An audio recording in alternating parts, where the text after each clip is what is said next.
What's good, family? Pull the chair in close, because the timeline is on fire tonight, and I promise you the story we're about to walk through is the single most reckless 24 hours the rap game has coughed up in 2 years. 2 headlines. One rapper standing in a studio he supposedly didn't need. One rival watching his diss track cross a number nobody thought a rap song could ever cross. And a record label out in New York quietly rewriting the scoreboard while everybody stares at the wrong screen. Y'all better strap in, because by the time we finish this, you're going to understand why Drake is panicking, why Kendrick Lamar is laughing, and why the machine behind both of them just tipped its hand in a way nobody in the culture is talking about yet. This is not another recap. This is the autopsy. This is the receipt. This is the moment the mask slid all the way off and the industry is praying you don't look too close. Let me tell you what's really moving. About 3 hours ago, a photograph slid across the timeline, and the second it dropped, the whole internet did that thing where the group chats light up before the news outlets even finish typing the caption. Drake. Sitting in a big leather chair. Microphone floating in front of his mouth. Television glowing behind him with what looked suspiciously like a Game of Thrones episode running in the background. Phone in one hand. Notebook energy in the other. And the caption that hot new hip-hop attached to it hit the culture like a thrown drink. Drake spotted recording new music as Iceman continues to dominate the charts. Simple caption. Innocent framing. Total misdirection. Because if you have been paying attention to the last 2 years of this saga the way I have been paying attention to the last 2 years of this saga, you already know that a caption like that in a week like this is never accidental.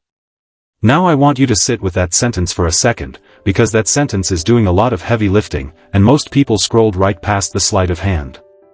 If Iceman is truly dominating, if Habibti is truly running the summer, if Maid of Honour is truly the third leg of a billboard tripod, then why in the world is the man behind all 3 of them already back in a booth 10 weeks after release? Artists don't chase a victory lap when they're actually winning. They stretch a victory lap. They milk it. They tour it. They roll out deluxes and remixes and one-off Instagram teases and 100 little marketing crumbs to squeeze every last drop out of the moment.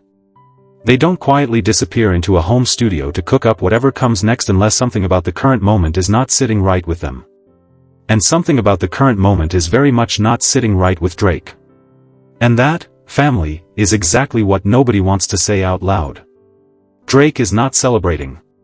Drake is recalibrating. And there is a very, very specific reason he is recalibrating, and it dropped on the exact same afternoon that photograph leaked. Which brings us to headline number 2. And headline number 2 is the kind of headline that ends careers, resets rivalries, and reorganizes the entire pecking order of a genre in a single afternoon.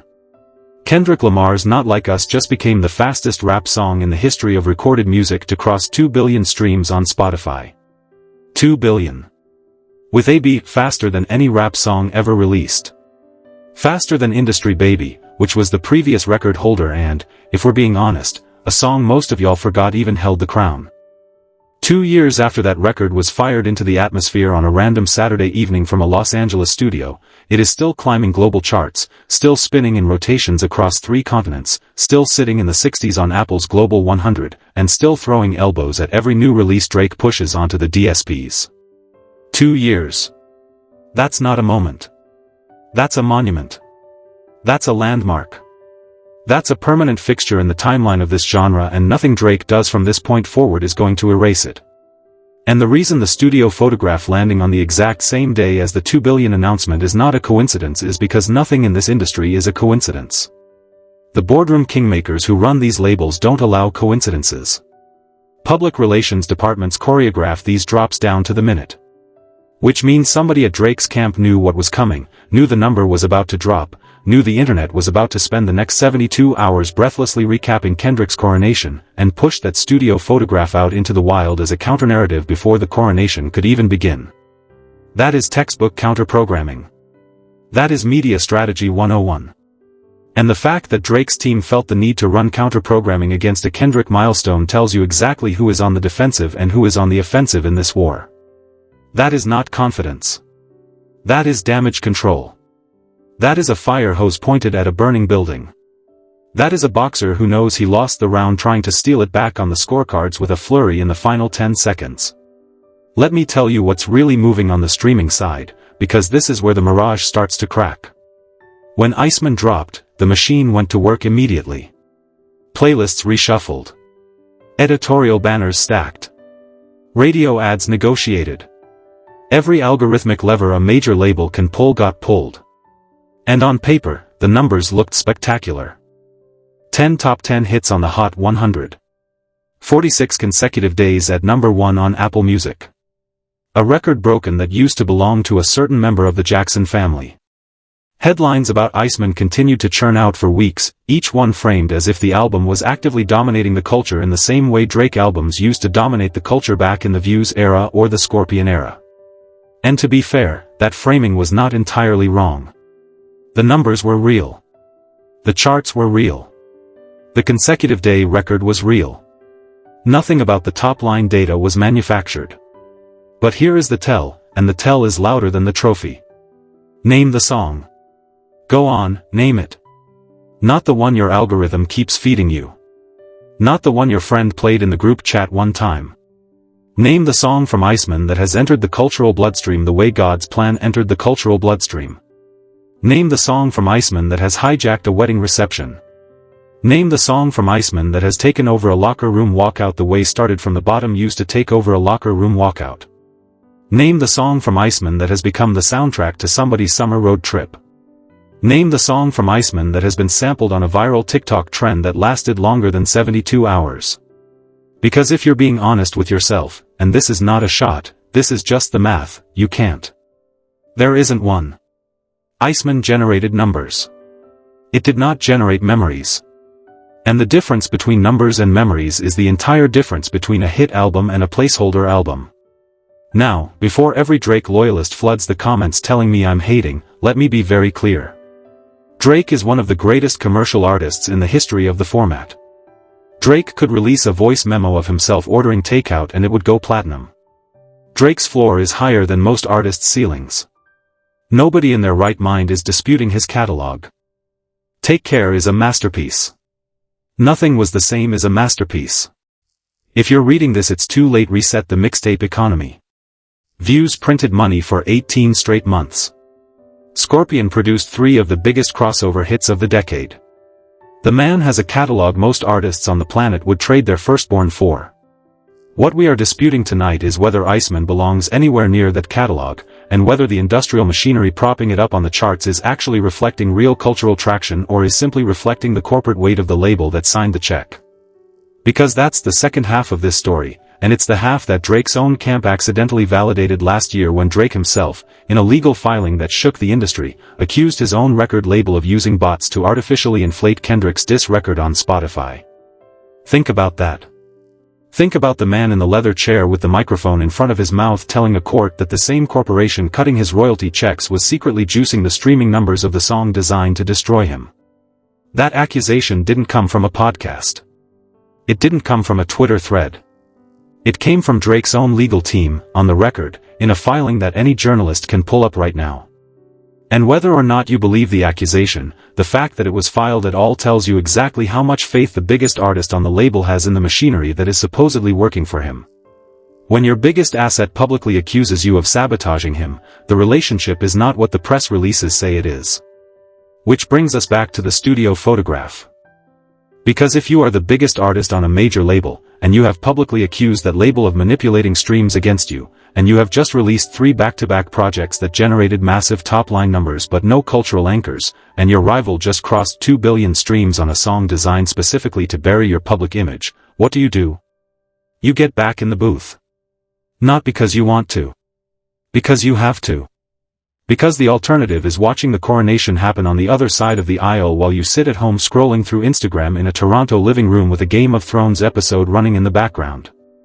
And Drake, whatever else you say about him, is not the type of competitor who watches a coronation quietly. He is the type of competitor who tries to burn the coronation down with a counter-record before the crown even lands on the winner's head. Let me be honest with you, family. I don't take joy in framing it this way. I grew up on Drake records. I have defended Drake records in rooms where defending Drake records was not the popular thing to do. I was there for the comeback season mixtape. I was there for So Far Gone. I was there for the Marvin's Room era. I was there for every stage of this man's ascent. But you cannot look at the sequence of the last 90 days and pretend the momentum is where the headlines say it is. Iceman dropped. Habibti dropped. Maid of Honour dropped. The industry wrote the coronation headlines in advance. And then the culture, quietly, refused to sing along. That is not a narrative. That is a receipt. And receipts do not care about your fandom. Now let's zoom in on that 2 billion figure, because the internet is treating it like a party balloon, and it is not a party balloon. It is a battering ram. Not Like Us is now the fastest rap song ever to reach 2 billion streams on Spotify. Faster than Industry Baby. Faster than any Drake solo record. Faster than any Kendrick Lamar record that came before it. The song is 2 years and change old. It has already outlived the news cycle it was born inside of. It is currently outstreaming 75 of the 78 songs Drake himself has released since 2024. 75 out of 78. On the platforms Drake used to own. Read that again slowly, because that number is the entire ballgame. A diss record aimed at the biggest streaming artist of the decade is outperforming that artist's own catalog on the very platform that made him a billionaire. That is not a diss track. That is an eviction notice. And the comments underneath every post celebrating the 2 billion milestone are where the real story is happening, because the culture has completely calcified into two camps and neither camp is negotiating.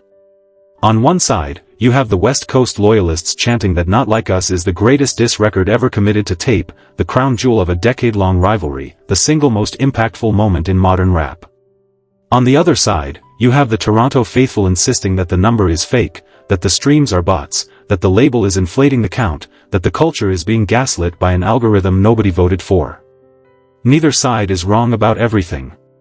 Neither side is right about everything. But the volume is deafening, and the algorithm is feeding on it like a wildfire feeds on dry brush. And every time one side posts, the other side counterposts, and the platforms rack up another round of engagement metrics, and the labels rack up another round of streaming royalties, and the war just keeps monetizing itself. You already smell where this is headed.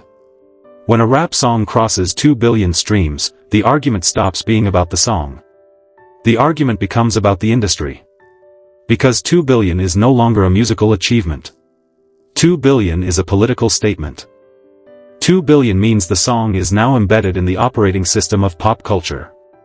2 billion means it plays in Ubers in Berlin, on playlists in Manila, on AUX chords in Cape Town.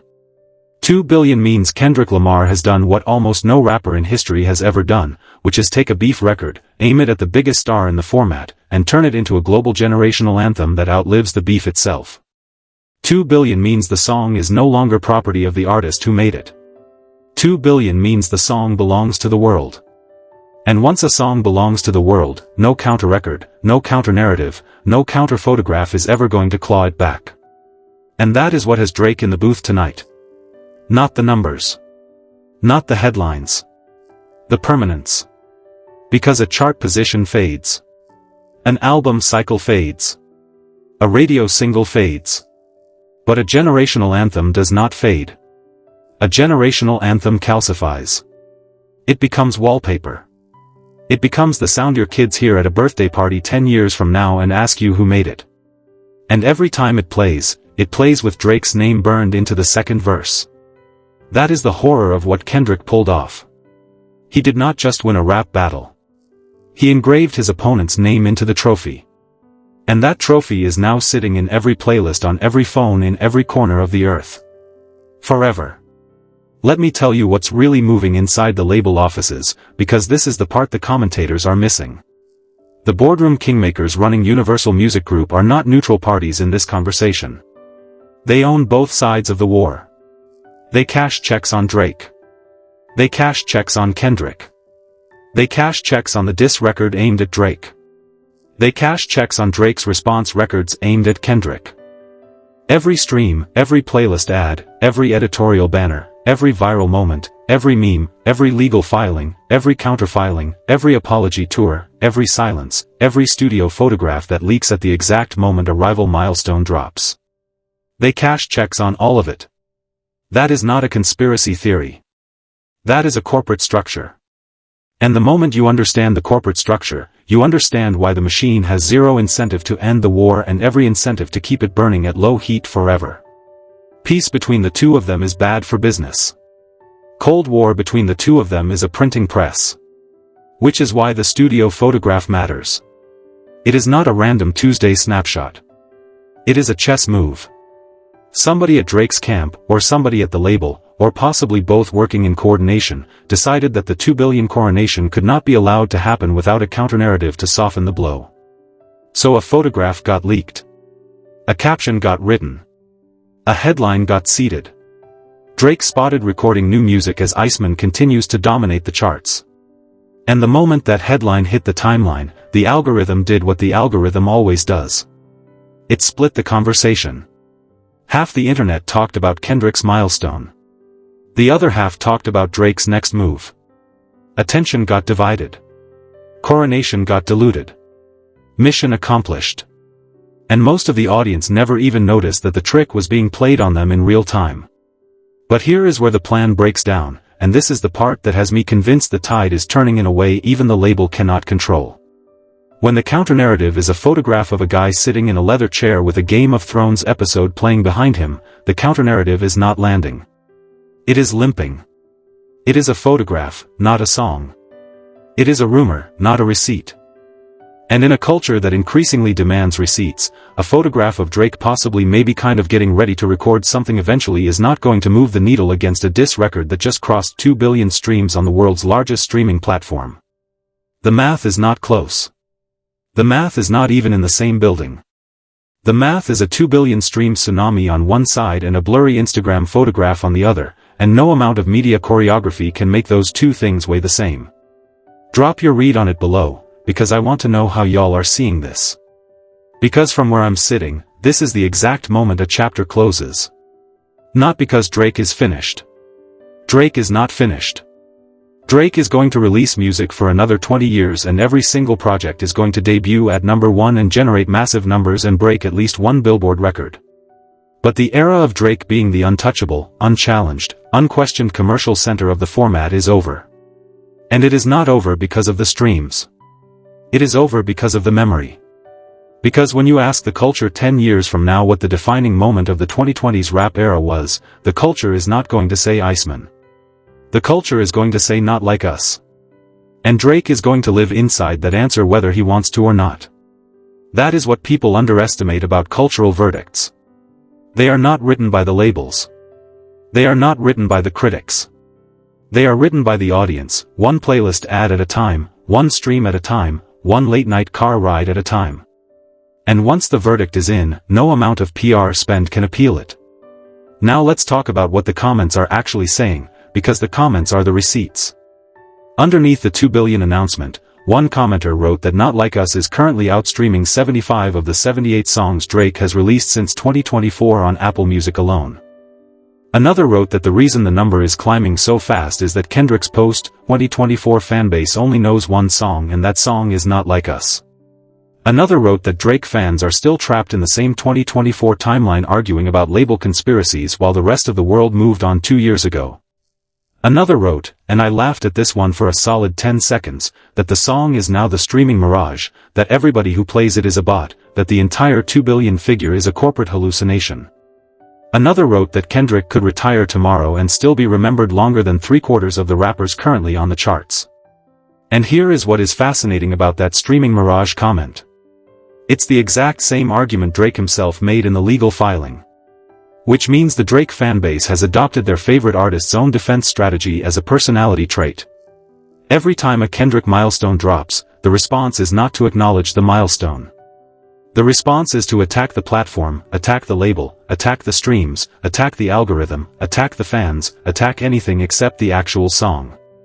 Which is, if we're being honest with each other, the exact response you would expect from a fanbase that knows it is losing but cannot yet say the word out loud. It is the response of a group that has already lost the argument in private and is fighting to delay the moment they lose it in public. Let me tell you what's really moving in the radio numbers, because this is the part that surprised me. I don't hear Not Like Us on the radio in Chicago the way I used to hear it a year ago. I hear Luther more. I hear other Kendrick catalog cuts more. Not like us has, in a strange way, transcended radio. It doesn't need radio. It lives on playlists, in cars, in group chats, in club walk-ins, in stadium PAs, in TikTok soundtracks, in every corner of the internet where music travels without a spinning DJ deciding what plays next. And that is arguably the more impressive story. A song that no longer needs radio to survive is a song that has fully embedded itself in the ambient soundscape of the culture. It is no longer a song. It is a fixture. It is furniture. It is background radiation. It is the thing you hear before you realize you are hearing it. Meanwhile, on the Iceman side of the ledger, the situation is inverted. Iceman needs radio. Iceman needs the label. Iceman needs the playlist ads. Iceman needs the editorial banners. Iceman needs the choreographed release cycle. The moment you remove the corporate infrastructure from Iceman, the numbers deflate. Which is not a critique of Drake. It is a description of how commercial pop music works at the highest level of the industry. Drake operates inside the machine. Kendrick operates outside of it. And when the machine and the culture disagree, the culture always wins on a long enough timeline. Every time. Without exception. Ask any executive who has been in the business for more than 15 years and they will tell you the same thing. You cannot force a song into the culture. You can only pay for it to stand near the culture and hope the culture invites it inside. That is the thesis. That is the whole thesis. That is why Drake is in the booth tonight. Because the culture and the machine have publicly disagreed for 2 years running, and the culture is not backing down. And Drake, being the sharpest commercial artist of his generation, knows exactly what that means. It means the next project cannot be Iceman number 2. It cannot be another exercise in top-line chart engineering. It has to be an actual song. A song with memory. A song with staying power. A song that lives in the culture without a label pushing it. Which is a much, much harder song to write than the ones on Iceman, and Drake knows it. Drake has written those songs before. Marvin's Room was one of those songs. Hold On We're Going Home was one of those songs. Passion Fruit was one of those songs. He knows what those songs feel like when they land. And he knows what it feels like when they don't. Now let me float a theory, because y'all know I like to float theories on this channel. The theory is that Drake is not recording an album right now. The theory is that Drake is recording a single record. One record. One nuclear response record. Not aimed at Kendrick, because that ship has sailed, but aimed at the narrative. Aimed at the 2 billion milestone. Aimed at the label. Aimed at the culture that has quietly decided he is losing. One record designed to change the temperature of the room in a single evening. Because the only counterpunch that lands at this stage of the war is a record so undeniable that the culture cannot pretend not to hear it. Not a project. Not a rollout. A record. And if Drake pulls that record off, we have a whole new chapter. And if Drake doesn't, we have the beginning of a very long, very quiet decline dressed up in Billboard headlines. Hats off to the West Coast General, because whatever happens next, Kendrick Lamar has already engineered one of the most flawless victory laps in modern rap history. 2 billion streams. Super Bowl halftime performance. A tour that broke gates on 3 continents. An album cycle that critics ranked at the top of the year. And a diss record that has now outlived every response, every rebuttal, every counter-narrative, every studio photograph, and every corporate spin cycle the opposing label could throw at it. That is not a moment. That is a masterclass in career choreography. And whatever you personally think about Kendrick as a rapper, as a lyricist, as a cultural figure, you cannot deny the discipline of the run. He did not stumble once. He did not respond once when a response was not required. He did not overreach. He did not overexpose. He waited, he struck, and he let the numbers do the closing argument for him. That is a level of restraint most artists in this industry are structurally incapable of. And it is that restraint, more than any lyric, more than any performance, more than any headline, that has made him impossible to counter. Drop your read on it below, because I want to hear how y'all are seeing the studio photograph. Do you think Drake is cooking up a nuclear response record? Do you think he's just easing back into his usual studio routine and the timing is a coincidence? Do you think the label leaked the photograph without his approval to soften the 2 billion news? Do you think none of it matters and the culture is going to pump out a new headline in 3 days that erases both of these stories? I'm reading every reply on this one, because I genuinely don't know where the next 90 days are going. And I promise you nobody in the industry knows either, no matter how confident they sound on your timeline right now. Here is the meta story that nobody is telling. In the last 18 months, the entire rap media ecosystem has been reoriented around the Drake vs. Kendrick war. Every podcast episode is a Drake episode or a Kendrick episode. Every YouTube commentator is a Drake commentator or a Kendrick commentator. Every blog post is a Drake post or a Kendrick post. Every meme is a Drake meme or a Kendrick meme. The entire discourse of an entire music genre has been reduced to 2 artists, one photograph at a time, one milestone at a time, one leak at a time. And the algorithms behind every major platform have figured out that this is the trade. So they feed it. And they feed it. And they feed it.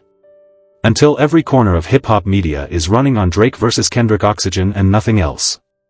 And the boardroom kingmakers behind both of them are counting the money and adjusting the temperature knob and making sure the war never actually ends, because a war that never ends is a war that never stops generating revenue. Meanwhile, every other artist in the genre is starving for oxygen because 2 names have consumed all of it. Which is why the studio photograph landed exactly when it landed. It was not luck.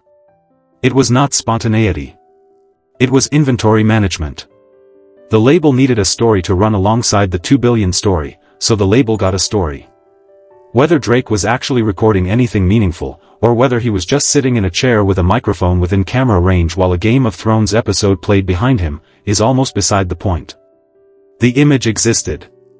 The image got leaked. The image did its job. And the 2 billion coronation, which should have been the top story of the week on every hip-hop outlet in the world, got sliced in half. That is the game inside the game. That is the war behind the war.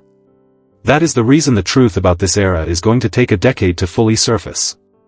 But here is my final read, and I want y'all to sit with this one. The label can slice the coronation in half tonight. And the label can slice the next coronation in half next week. And the label can slice 100 coronations in half over the next 5 years. But at some point, the culture stops asking permission. At some point, the culture stops waiting for the headline. At some point, the culture just decides who won. And when that decision happens, it is final. It is not appealable. It is not spinnable. It is not editable. And the culture, based on everything I have seen in the last 24 hours, has already decided. The 2 billion streams are the loudest confirmation of a decision the culture already quietly made 20 months ago. Everything that happens from this point forward is footnotes. Impressive footnotes. Lucrative footnotes. Chart-topping footnotes. But footnotes nonetheless. Drake will keep releasing music. Kendrick will keep releasing music. The label will keep leaking photographs and pushing headlines and choreographing the drama and cashing the checks. The commentators will keep commenting. The fanbases will keep fighting. And every couple of months, we will get another moment, another leak, another headline, another chart position, another comment thread on fire. But underneath all of it, the tectonic plate has shifted, and it is not shifting back. Not like us just crossed 2 billion streams. And Drake is in a booth tonight trying to figure out how to answer a question that a song answered 2 years ago. That is the tension of this era in one sentence. Everybody is still fighting a battle the culture has already scored. And listen, family, I want to be careful here, because I know how this reads to people who are not paying attention. This is not a Drake obituary. Drake is not dead. Drake is not cancelled. Drake is not retired. Drake is going to walk into a studio tomorrow, cook up a record, drop it on a Thursday night, and blow up every streaming metric on every platform within 12 hours. That is who he is. That is what he does. That is the machine he built and the machine that was built around him. But there is a difference between being commercially dominant and being culturally dominant, and for the first time in a decade, those two things are not the same person. Commercially, Drake is still the king. Culturally, the crown moved west. And nobody at the label wants to say that out loud, but every executive in the building already knows. Let me give you one more angle, because I want this breakdown to hit every possible corner of the story. The angle is the fanbase psychology. What Kendrick did with Not Like Us was not just win a rap battle. He rewrote the identity of an entire generation of listeners. Kids who were in middle school when the beef broke are in high school now, and the first Kendrick record they ever loved is the one that took Drake down. That is imprint-level fandom. That is the kind of fandom that does not switch teams. That is the kind of fandom that shows up to concerts a decade from now with the lyrics tattooed on their forearms. Drake spent 15 years building that kind of fandom. Kendrick built it in one weekend in May of 2024. And every stream since then has been another brick in that wall. Meanwhile, the Drake fanbase is having a very different psychological experience, and I say this with love because I have been in that fanbase and I have the receipts. The Drake fanbase is currently in the anger phase of grief. Not the losing phase. The grief phase. Because on some level, they already know. They already know Iceman did not hit. They already know Habibti did not hit. They already know Maid of Honour did not hit. They already know Not Like Us is going to outlive every one of those projects. And instead of processing that, they are attacking the streams, attacking the platforms, attacking the algorithm, attacking the culture, attacking anything except the actual songs. Which is the exact behavior you would expect from a group that is not ready to accept the verdict. And that is fine. Every fanbase goes through it. The Nas fanbase went through it after Ether. The Meek Mill fanbase went through it after Back to Back. The 50 Cent fanbase went through it after every beef 50 Cent ever won. This is just how it works. The stages are predictable. The only variable is how long it takes to move through them. And here is the twist that I want to leave you with, because it is the twist that most commentators are refusing to touch. The twist is that Drake might actually be okay with all of this. Not thrilled. Not happy. But okay. Because Drake is a business first, a rapper second. And a business does not need cultural dominance to print money. A business needs distribution. A business needs contracts. A business needs streaming volume. A business needs merch. A business needs touring revenue. And Drake has all of that in abundance regardless of what any Kendrick record does or does not do. So the studio photograph tonight might not be a panic move at all. It might just be Drake reminding the shareholders that the product is still on the shelf, still shipping, still profitable, still bankable. Which is a different story than the one the headlines are telling, but it is arguably the truer story. Still, family, do not let anybody sell you the fiction that these two are back on equal footing. They are not. Not tonight. Not this week. Not this year. Kendrick has the cultural crown. Drake has the corporate ledger. Both of those things are valuable. Only one of those things is remembered. And in an industry that has spent the last century deciding which artists get canonized and which artists get cataloged, the culture always writes the final chapter. Not the label. Not the accountant. Not the streaming service. The culture. And the culture, tonight, is stamping $2 billion on a song that has Drake's name in the second verse. Sit with that. Really sit with that. That is what the next 100 years of hip-hop history are going to look at when they look back at this era. That is where we are, family. That is the state of the game tonight. 2 headlines. 1 rapper cooking. 1 rapper crowned. And a corporate machine trying to convince you that both sides are still evenly matched when everybody in the room already knows the truth. And the truth, whether the industry admits it out loud tonight or waits 5 more years to admit it in a documentary, is that the 2 billion stream mark on a diss record aimed at the biggest artist in the format is not a statistic. It is a scoreboard. And the scoreboard, at this exact hour, is not close. It is not even in the same time zone. If you rocked with this breakdown, tap the thumb, lock the notifications, and drop your read on the studio photograph in the comments below. I want to know what y'all think Drake is cooking, and I want to know if you think the culture has already decided. I want the West Coast loyalists in the comments. I want the Toronto faithful in the comments. I want the neutrals in the comments. I want everybody in the comments, because the conversation we build under this video is the conversation the algorithm is going to feed to the next 100,000 viewers, and every reply you drop is another vote in the record book of this era. Y'all already know how the movie ends. And I already know I'll see y'all in the next one. Peace.